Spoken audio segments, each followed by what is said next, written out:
In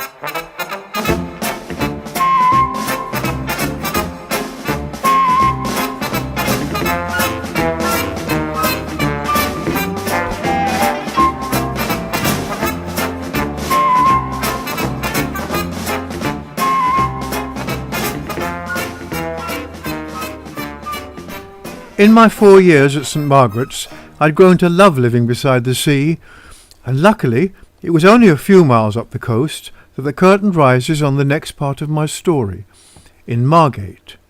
Helped by the reviews I'd received while in the RAF, the general manager of Margate Repertory Company, Reginald Burks, took me on as assistant stage manager. So I got my foot on the first step of the professional ladder at Margate's Theatre Royal. This beautiful Grade II listed theatre was built in 1787 and is England's second oldest theatre, and in 1885 it housed the very first school of acting. So working here, I felt I had managed to get to drama school after all. So this would be a good point to introduce you to my teachers, the talented people I worked with. This snap, taken on a very rare night out, shows most of the actors. First, there was our leading man, Christopher Hancock. You may have seen him in EastEnders. Next, our leading lady, Geraldine Newman, also a familiar face on TV. Beside her is Margaret Jordan, like me, an ASM, that's Assistant Stage Manager. Beside her, our set designer, Pamela Ingram. Next, our male character, John Ruck Keane, and beside him our juvenile male, Jeremy White. And lastly, the wonderful June Wyndham Davis, our character lady. There's one actress missing, our juvenile female, Angela Owen, which leaves just me, Alistair Urquhart. I was still using my birth name, but I've no idea who that sexy blonde is. The other members of our company were Douglas Rye, our producer, Reginald Burks, company manager and occasional actor, and finally, seated at the piano in our orchestra pit, a very well-known variety artist, Monty Crick. Now I was very lucky with my digs. They were situated in the same square as the theatre. The big-hearted Cockney landlady, Mrs. Tillman, was a keen theatre-goer, and she knew ASMs were on a very small wage, so she gave me a discount.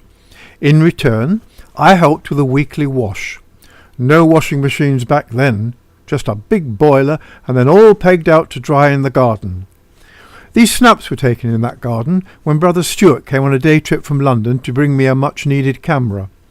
And I took these old photographs of some of the company on the beach. It must have been a public holiday because, as I said earlier, I loved the sea, but I hardly ever saw it, and certainly never got to the famous Dreamland Pleasure Park. But I didn't mind.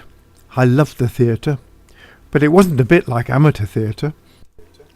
In weekly rep, you basically had 3 plays in your head at any one time.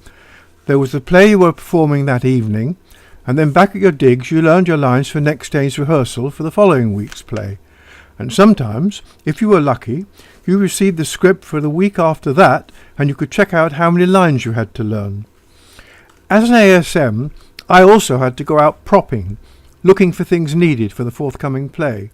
At least then I got a glimpse of the sea. Saturdays were the toughest. Stage management worked on into the early hours, taking down the old set and putting up the new one for the following week.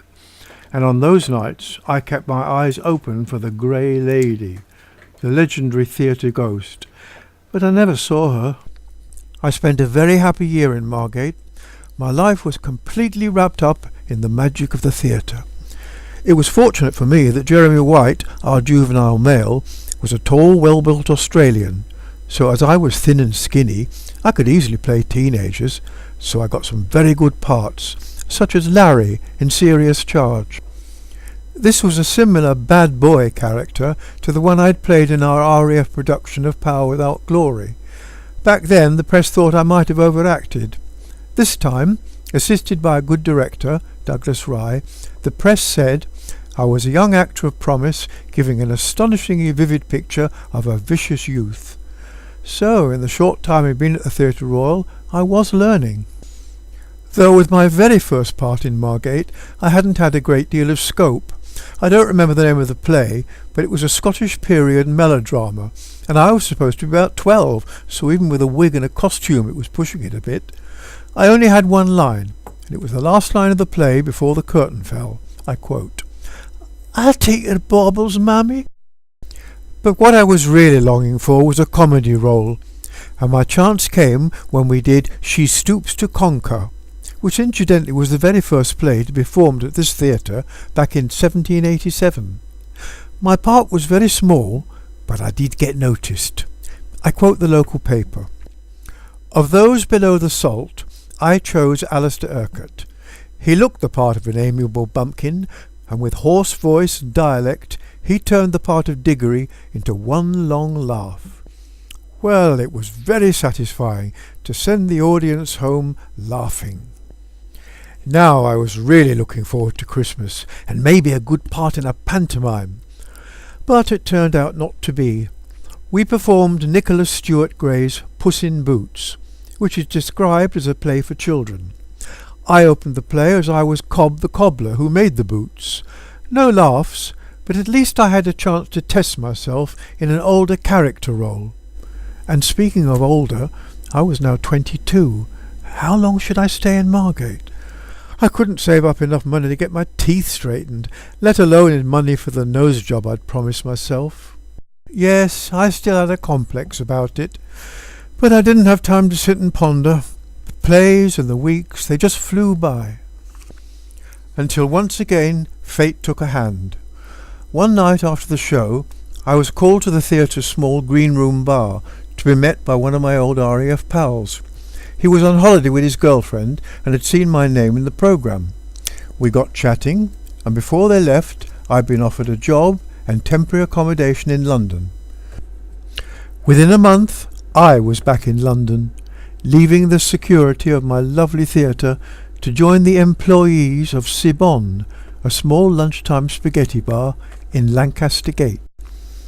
As soon as I'd settled down, I looked for my own accommodation, and to save money I shared a room with a young Canadian guitarist called Lorne Green. Among the other artists in the digs we had a glamorous soubrette dancer called Eileen Hughes, and upstairs an equally glamorous coloured singer, Lorne Leslie, who just made her first recording entitled When Love Has Let You Down. When love has let you down, don't sigh too much. But she was finding it very hard to come out of the shadow of Shirley Bassey. For me, seeing 3 different types of artists struggling to make a living showed me how tough it was going to be to make my mark in show business, because I'd no idea how to get work as an actor. Lorne, the guitarist, offered to teach me the guitar, but I soon found out that I couldn't do 2 things at once. As soon as I opened my mouth to sing, my fingers stopped working. Eileen said I wasn't tall enough to be a dancer, but Lorne Leslie said try singing. Now my voice had never broken, so I had a very good vocal range, so I thought, well, that settles it. I'm going to be a pop singer, make a hit record, and once I've got a name, I'll go back into acting. Well, it worked for Tommy Steele and for Cliff Richard. But where to start? Well, there were 3 things I wanted to change: my teeth, my nose, and my name. Changing my name didn't involve any money, so I started there. Now, before your Engelbert Humperdinks and Art Garfunkels arrived on the pop sing, singers had easy-to-remember names.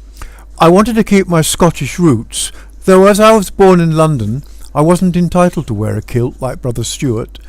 Nevertheless, Alistair Urquhart the actor became Glen Stuart the singer. Now, Lorne the guitarist was working with a small country and western group, the Night Riders, on the American bases, but they gradually closed down as the GIs returned home, so Lorne was also looking for work, and once again fate stepped in. A singer called Emile Ford had a sudden hit with a record, What Do You Want to Make Those Eyes at Me For? What do you want to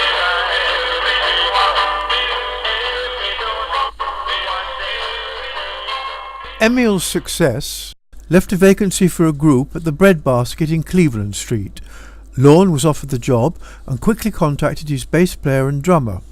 But the group's original singer was unavailable, so in desperation Lorne offered me the job. I already knew some of his songs, the country and western, so I set about learning a few more, plus what I thought I could handle from the pop charts. It all happened so fast, I didn't have time to be nervous. I was also trying my hand at songwriting, and we slipped one or two into the act. My favourite was a song I titled Lie Low Boy. I wrote it in what I thought of as the Johnny Cash style. Lie low boy, don't let it get you. Lie low boy, don't let the blues get in. Now round about this time, Lorne married the housekeeper's daughter at the beautiful St. Martin's-in-the-Field church in Trafalgar Square, and they went to live in Kensington. I gave up my spaghetti job and I moved to Soho. I found 2 tiny rooms at 51 Greek Street. It was £7 a week and only a few minutes' walk from Denmark Street, where most of the pop music publishers were, and that turned out to be very handy. After the gig at the Breadbasket, Lorne returned to Canada with his bride, so I had no option but to sign on the dole. I managed to earn a bit of extra money doing publicity promotions like the Mr. Men and the occasional commercial, plus working on TV as an extra. It wasn't really acting, but I did get to learn a lot more about performing on TV. Singing at the Breadbasket had boosted my confidence as a singer, so with a friend who was a keen photographer, I set off to explore the singing possibilities at the Two Eyes Coffee Bar, where Tommy Steele had been discovered. I was overjoyed to find they had a small group in the basement, offering what nowadays we'd call an open mic. Anyone could have a go and sing, so I did. At least I'd get a souvenir photo for my scrapbook. I sang a Buddy Holly number. Do you remember, baby, last September, how you held me tight each and every night? Oh, whoops-a-daisy, how you drove me crazy, but I guess it doesn't matter anymore. It must have gone better than I thought, because as soon as I'd finished, a couple of guys asked if I could come upstairs where it was quieter and have a little chat. They turned out to be 2 songwriters, Bill Crompton and Thunderclap Jones, the latter quite a well-known recording pianist. They were looking for a singer to record demos of their unpublished songs. Wow, recording experience. This could be my first step to becoming a pop star. So next day we met up at Denmark Street, known as Tin Pan Alley, and with Thunderclap at the piano I recorded their songs at Regent Sound Studios. Afterwards we went across the street to Pan Music Publishers, where I was introduced to Gerald Benson and Oliver Ward. They took a shine to me, and later, when I told them I'd written a few songs, they asked to hear them, and if they liked them, they'd book a recording session at Regent Sound and Gerald would play piano for me. Later they heard them, liked them, and we recorded 4 songs. Gerald then sent the demos to the record company's A&R men, which resulted in 2 recordings. One was Laurie London, who recorded I'm Afraid. To hold her hand. The second was an EP, a recording of Dave Sampson, who sang one of my attempts at a gospel number, Walking to Heaven. I'll turn my footsteps to the sky. I walk to heaven. By and by, gonna walk along. Things were definitely looking up. Now I was beginning to make a few friends in show business, and one of them worked for Bertram Mills Circus. I'm ashamed to say I've forgotten his name, especially as he invited me to join him and a few other clowns on a big publicity parade in Reading, headed by the famous Coco the Clown, and it was a really fun day out. I was just acting being a clown. Of course it was unpaid, but I did receive a very nice letter of thanks from their head office. Now Gerald Benson at Pan Music, who was very good to me, he even managed to get me an audition for Oh Boy, ABC's TV rock and roll show. This audition turned out to be one of the most important days of my life. At the audition, held by Jack Good in a boys' club in Islington, were 2 young men also seeking talent. It was very fashionable back then to manage pop singers. One of the other boys at the audition was a clean-cut Ricky Nelson type called Terry, who Jack Good had definitely shown a lot of interest in. I was sitting at the same table as Terry when the 2 talent scouts joined us. This was my first meeting with Ray McKender and David Lilly. They were definitely interested in signing up Terry, and only showed interest in me when I told them I was a songwriter. So when Terry and I left the club, we both had a manager. Terry, later changed his name to Mark Winter, was handled by Ray McKender, and I was looked after by David Lilly. Ray and David shared a small flat in Danvers Street in Chelsea, usually referred to as the Shrine on the second floor. It was just off the Thames embankment, a very handy backdrop for photos. Unknown to me at the time, Ray and Dave were very friendly with Cliff Richard and his parents, and I was introduced to Cliff and his sister Donna at an oh-boy party held at the Chelsea flat. I just managed to squeeze my face into a photo that was to appear many years later, 1993, in Steve Turner's biography of Cliff. Meanwhile, little brother Stuart, not so little anymore, he was now taller than me. He'd been posted to RAF Northolt for his national service, so he really knew his way around London. He'd landed a job as dresser to Kenneth Williams in the forthcoming production of Rodgers and Hammerstein's Cinderella, to be staged at the London Coliseum. When he discovered I was on the dole, he managed to get me a job as dresser to some of the dancers. Stuart had it cushy. Kenneth Williams' dressing room was on stage level, while my dancer's dressing room was 3 flights of stairs up. The show had a star-studded cast. Tommy Steele as Buttons, Jimmy Edwards as the King, Yana was Cinderella, and Betty Marsden was a very camp fairy godmother. And Kenneth Williams was a hilarious Opie sister. Anyway, once the excitement of opening night was over and the show had settled in, I had time to work on my songs. I'd been working on a song called My Blue Angel. One of the singers in the show had a guitar, and he helped me to sort out the chords. Once I was satisfied, he produced a small cassette recorder, and we made a demo in the large backstage gents' toilet. It had a wonderful echo complementing the voice. Angel, my blue angel. But we had to record a tape between the loo's automatic flushing system. Why was I so foolish?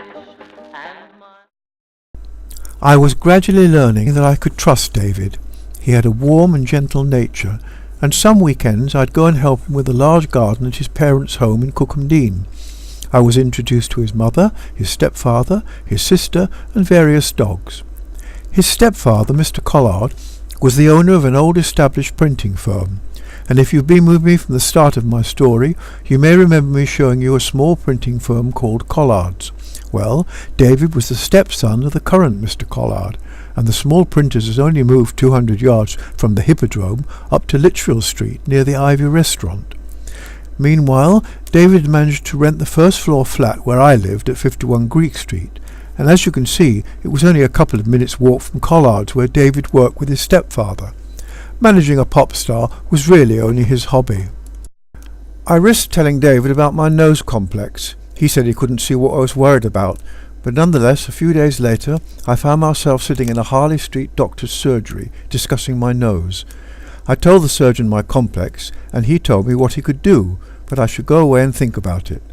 With some great relief I left the surgery. I'm a real coward about physical pain. But a few days later David had a phone call from the surgeon saying he'd had a sudden cancellation, and that the operating theatre and the anaesthetist were booked for the following day, and if I came in that evening I could have my new nose on the very next day. Well, David didn't give me time to get worried about it. He hustled me into his car and delivered me that evening. Next day, oh my God, what have I done?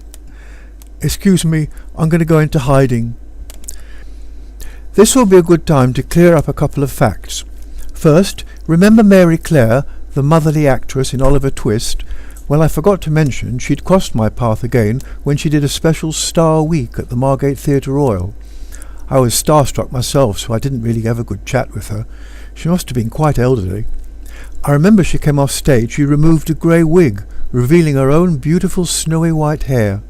Sadly, she died in 1970. And if you remember, Anthony Newley was in the same film, and he was about to cross my path again, which brings me neatly back to My Blue Angel. A photo shoot with Anthony Newley presented the first viewing of my new nose. Newley had agreed to record the song if I gave him 10% of my royalties, which of course I did. The song was covered in America by Ray Peterson, but unfortunately I wasn't in the PRS, Performing Rights Society, so money-wise I lost out there as well. but I quickly joined the PRS and Gerald managed to get a couple of Continental cover versions. One by Harry Frank, who I've never heard of, and another by the Q Brothers, also unknown to me.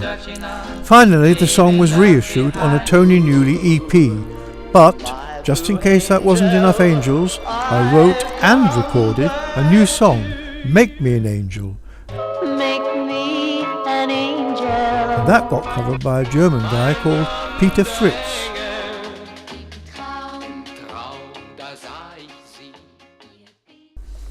Now these pictures were taken at the Nuffield Centre.